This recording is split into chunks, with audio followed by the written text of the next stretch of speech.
Salut tout le monde! Aujourd'hui j'ai eu envie de vous faire une vidéo pour vous récapituler un petit peu quelles étaient les étapes clés pour rédiger un article. Peut-être que vous regardez cette vidéo parce que vous n'avez encore jamais rédigé d'article de blog de votre vie, ou alors peut-être que vous vous lancez dans le blogging et vous vous demandez s'il y a une procédure spécifique à suivre, à connaître pour se lancer. Du coup j'ai décidé de partager avec vous le process, c'est-à-dire les étapes clés qui me permettent d'écrire un article, et je vais découper un petit peu tout ça avec vous, vous expliquer comment faire si jamais vous partez vraiment de zéro et que vous ne savez pas du tout comment rédiger un article de blog. Si jamais vous regardez cette vidéo le jour de sa sortie, c'est-à-dire samedi, alors vous pouvez peut-être encore profiter de ma promotion sur la formation 6 mois de contenu en 15 jours. En fait, c'est une formation où je vous explique comment créer votre calendrier éditorial, comment vous organiser pour publier un maximum d'articles, et où je partage avec vous toutes mes astuces pour rédiger un maximum d'articles de blog en 15 jours, de quoi avoir presque 6 mois de contenu à l'avance, prêt à être publié. Donc la promotion dure jusqu'à dimanche, donc si vous regardez ça lundi,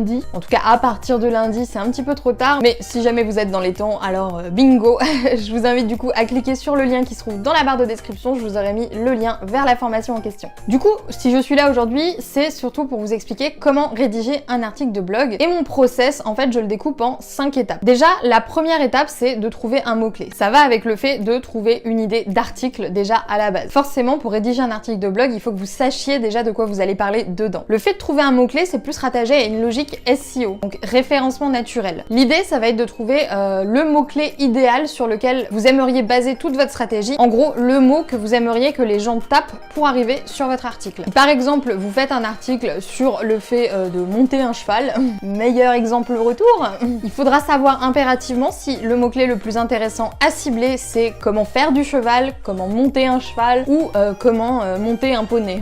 Bref, vous voyez toutes les expressions que j'ai données, elles veulent dire à peu près la même chose, elles peuvent s'adapter au même article en fait, mais en fonction du mot-clé qui sera le plus recherché, ce sera plus intéressant pour vous de vous mettre sur un mot-clé plutôt qu'un autre. Si jamais c'est encore un petit peu flou pour vous toute cette logique de mots-clés, je vous invite à aller voir un article complet que j'avais rédigé pour vous aider à choisir vos mots-clés en fonction de la concurrence. Parce que oui, ce qui est intéressant, surtout quand on démarre en référencement naturel, c'est de viser des mots-clés où il y a peu de personnes qui ont essayé de se placer, des mots-clés où il y a peu de concurrence, donc des mots-clés où on va avoir moins de difficultés à se classer. Une fois que vous avez trouvé votre mot-clé, la deuxième étape, elle est simple, il faut écrire un plan. Alors j'insiste de ouf là-dessus parce qu'il y a plein de gens qui se rendent pas compte d'à quel point ça peut vous sauver du temps et de l'énergie. Moi-même, quand je me suis lancée au début, j'écrivais pas de plan en fait. Genre je partais comme ça à la rédaction de mon article en mode oui, je vais suivre mon inspiration. Le problème, peut-être que vous avez le même que moi, c'est que on a vite tendance à partir dans tous les sens et finalement l'article il nous prend une plombe à rédiger. On part dans tous les sens et c'est même plus concret, c'est même plus clair ce qu'on dit dedans. Du coup, ce que je vous recommande vraiment de faire, c'est d'abord d'écrire tous les titres et les sous-titres de vos articles, donc de découper un petit peu comme un plan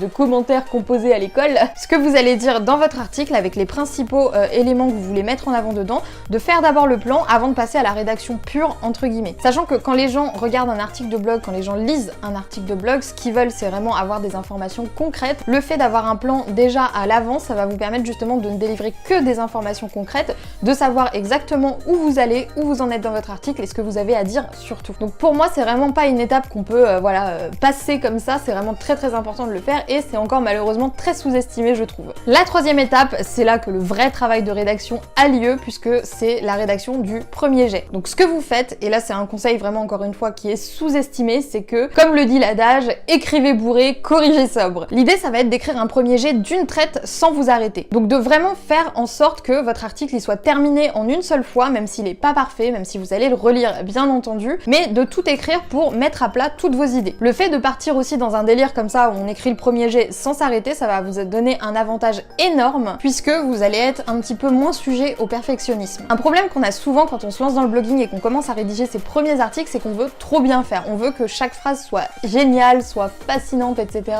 Et forcément, on se retrouve peut-être face à notre éditeur de texte en se disant mince, j'efface la phrase, je la recommence, je l'efface, je la recommence parce qu'elle est pas assez bien. Le fait de tout écrire en premier jet, vous allez vous dire ok, c'est un brouillon, de toute façon je vais y revenir, je vais d'abord écrire d'une traite ce que j'ai à dire et je viendrai peaufiner après et vous verrez que quand vous reviendrez après, ça sera moins pire que ce que vous aviez imaginé à la base. Si jamais vous manquez d'idées au niveau de la rédaction du texte, que vous savez pas trop comment rendre un texte intéressant et fascinant, je vous redirige vers la vidéo que j'ai tournée il y a déjà un bon moment sur le sujet où je vous donnais 7 astuces pour créer du contenu fascinant qui intéresse vraiment les gens. Je vous mettrai la vidéo comme d'habitude dans le petit i. Et maintenant je sais de quel côté il est. La quatrième étape, qui n'est pas la dernière, c'est la relecture. Donc bien sûr, si vous avez rédigé un premier jet d'une traite, il y a de fortes chances qu'il y ait des coquilles, qu'il y ait des fautes, qu'il y ait des formulations qui soient pas forcément optimales, voire des répétitions, etc., etc. C'est dans ce sens-là, en fait, qu'on va venir faire une correction, et moi je vous conseille d'ailleurs de faire cette relecture quelques heures, voire éventuellement quelques jours après votre premier jet, histoire de laisser un petit peu décanter le texte, parce que quand on est trop à fond dans une tâche, on a du mal à prendre du recul dessus, et il est fort probable, encore une fois, si vous êtes un blogueur perfectionniste, que vous vous disiez mince, c'est pas du tout terrible en fait ce que j'ai écrit, surtout si vous venez de l'écrire. Le fait d'attendre quelques jours, quand vous allez y revenir, souvent ça fait que vous allez avoir l'impression que c'est moins pire que ce que vous pensiez. Moi en tout cas ça me le fait souvent, des fois j'écris des trucs, je me dis oh là là c'est vraiment pourri, c'est incompréhensible, etc. Et quand je reviens dessus, je me dis ah c'était pire dans mes souvenirs et forcément c'est très encourageant. Attention quand même à cette étape, encore une fois, à ne pas viser la perfection. C'est impossible d'écrire un article de blog parfait du premier coup si vous débutez et que déjà là, vous ne savez pas exactement quel process suivre pour rédiger un article de manière efficace. Enfin, la cinquième étape, qui est peut-être anecdotique pour certains, mais qui est très importante pour moi, c'est la mise en page. Il faut impérativement que votre article il soit agréable à consulter, agréable à lire. Si jamais vous mettez un gros pavé de texte, personne n'aura envie de le lire, hein, vraiment. Pour ça, je vous conseille vraiment d'utiliser Elementor. Elementor, c'est un plugin gratuit qu'on peut utiliser avec wordpress.org. Je vous avais également tourné une vidéo pour vous expliquer comment ça fonctionne. Encore une fois, je vous la mets dans le petit i pour que vous puissiez la voir. Et là, du coup, j'ai un doute sur le côté où se trouve le petit i. Ça n'aura donc pas duré.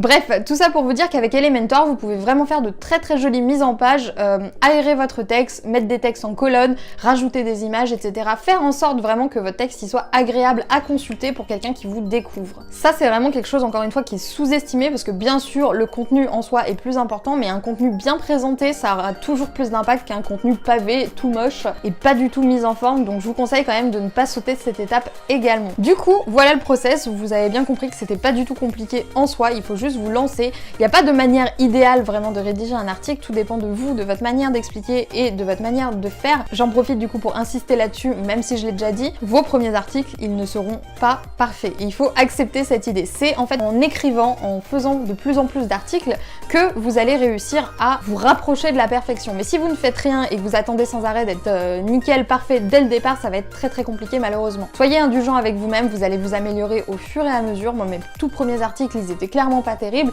de la même manière que mes premières vidéos n'étaient clairement pas terribles non plus. À ce niveau-là, si vous avez envie de vous améliorer rapidement, moi ce que je vous recommande, c'est de vous lancer le challenge de faire un contenu par jour. J'ai justement rédigé un article complet sur le sujet que vous retrouverez sur mon blog, il est sorti juste hier, donc c'est tout frais, où j'explique un petit peu le concept et où je donne des astuces pour le faire. L'idée, c'est que tous les jours, pendant un mois, vous allez publier un article, une vidéo, peu importe, quelque chose qui va vous permettre en fait de créer du contenu. Et vous allez voir qu'au bout de ces 30 jours clairement intensifs, vous allez vous améliorer de manière drastique. Donc n'hésitez pas à jeter un coup d'œil à cet article. Et encore une fois, si jamais vous avez envie de planifier vos articles à l'avance et d'avoir tout un process complet pour vous organiser sur 6 mois en 15 jours seulement, n'oubliez pas que ma formation Créer 6 mois de contenu en 15 jours est encore disponible. Actuellement, comme je le disais, il y a une promotion, vous pouvez obtenir moins 40% avec le code EasyBaby. Ce n'est même pas une blague, c'est vraiment le nom du code. Donc si jamais vous aviez envie de gagner un petit peu de temps et de vous réorganiser au niveau de votre processus de création d'articles et de prendre un petit peu de l'avance sur vos futures publications, n'hésitez pas à aller jeter un coup d'œil avant lundi. Normalement, c'est toujours disponible si vous regardez cette vidéo au moment de sa sortie. Donc j'espère que cette vidéo vous aura été utile, qu'elle aura répondu à vos interrogations concernant les articles de blog. Encore une fois, il n'y a pas de secret pour apprendre à rédiger correctement un article de blog. Il faut juste s'exercer, il faut juste le faire un maximum et plus le temps va passer et plus vous allez être top du top dans ce processus. Du coup, moi je vais vous laisser là. Je vous souhaite une très bonne journée. J'espère que cette vidéo vous a plu. N'oubliez pas de vous abonner si c'est pas encore fait. Et je vous dis à très vite pour de nouvelles vidéos sur la chaîne de Wonder White Queen.